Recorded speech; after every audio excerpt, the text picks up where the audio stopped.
Hey guys, and welcome back. See, I'm going to do this really easy nail foil and freehand design. And don't forget to subscribe to my channel to get updates on when I upload new videos.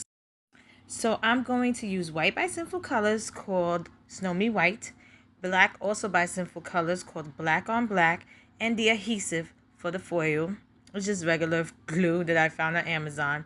And I'm going to show you, it's kind of a floral, colorful foil, but I'm not gonna do the whole thing. I just like the colors of it. I like the different colors, and I thought it'd be perfect for my design.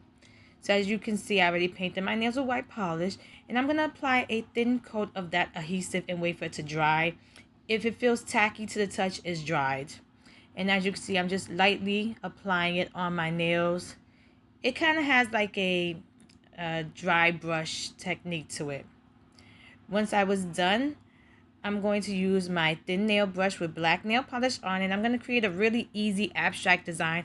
I've seen a few girls on Instagram with designs like this, so I thought, let me try it. It's really quick and easy. It's fun. You can use any colors you want, but I just thought on this foil design, a black freehand design would be perfect. And you can add the lines anywhere on your nails as you want. As you can see, I'm just adding just a few little lines. Nothing too technical. Like I said, it's really quick and easy. And if you want, you can use a nail striper. It's all up to you. And then to complete the whole look, I'm going to add some dots. I just thought the dots bring the whole look together. It's cute. It's fun. And I just liked it. You don't have to add as many dots as I do. I love adding dots. But you can add dots if you want or if you don't. Like I said, it's all up to you. It's your own interpretation.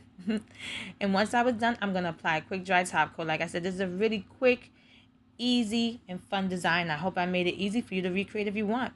And here's the finished look. If you like this video, please give it a thumbs up. And don't forget to check out my Instagram at Funwithmynails to see more of my nail art.